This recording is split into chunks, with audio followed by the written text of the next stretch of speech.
الحلقات تحفظني بآيات من القرآن آپ صلی اللہ علیہ وآلہ وسلم 20 اپریل 571 عیسوی 12 ربیع الاول کو مکہ مکرمہ میں قبیلہ قریش میں پیدا ہوئے۔ آپ صلی اللہ علیہ وآلہ وسلم کے والد عبداللہ وفات پا چکے تھے، اس لیے پرورش آپ صلی اللہ علیہ وآلہ وسلم کے دادا عبد المطلب نے کی۔ آپ صلی اللہ علیہ وآلہ وسلم کی والدہ کا نام آمنہ بنت وہب تھا۔ ولادت کے بعد 7 روز تک صوبیہ رضی اللہ تعالیٰ عنہ کا دودھ پیا، جو کہ ابو لہب بن عبد المطلب کی لونڈی تھی۔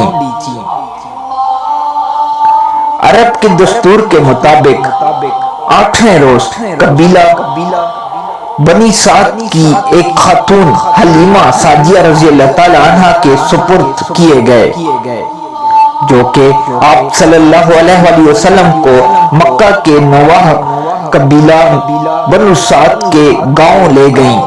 حلیمہ سعدیہ رضی اللہ تعالیٰ عنہ آپ صلی اللہ علیہ وآلہ وسلم کو ہر 6 ماہ بعد مکہ لاتی تھیں۔ آپ صلی اللہ علیہ وآلہ وسلم 4 برس کی عمر تک بنی سعد میں رہے۔ 6 برس کے تھے کہ والدہ کا انتقال ہو گیا۔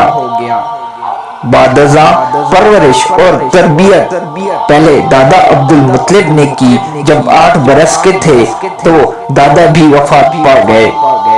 اس طرح اپنے چچا ابو طالب کے سایہ عاطف میں آ گئے۔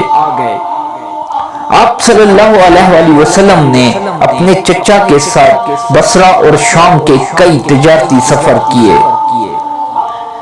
12 سال کی عمر میں تجارت کے سلسلے میں شام گئے تو وہاں ایک عیسائی راہب نے آپ صلی اللہ علیہ وآلہ وسلم کو دیکھا تو ابو طالب کو بتایا کہ نبوت کی جو علامات تورات اور انجیل میں درج ہیں وہ آپ صلی اللہ علیہ وآلہ وسلم میں موجود ہیں۔ 15 برس کے ہوئے تو جنگ فجار میں حصہ لیا۔ حضور صلی اللہ علیہ وآلہ وسلم نے تجارت کو اپنا پیشہ بنا لیا۔ جب 25 برس کے ہوئے تو آپ صلی اللہ علیہ وآلہ وسلم کا نکاح حضرت خدیجہ رضی اللہ تعالیٰ عنہ سے ہوا، جو کہ ایک بیوہ خاتون تھی اور عمر 40 سال تھی۔ آپ صلی اللہ علیہ وآلہ وسلم کی اولاد میں سے 3 بیٹے اور 4 بیٹیاں حضرت خدیجہ رضی اللہ تعالیٰ عنہ کے بطن سے تھے۔ آپ صلی اللہ علیہ وآلہ وسلم بہت دیانتدار اور امین تھے۔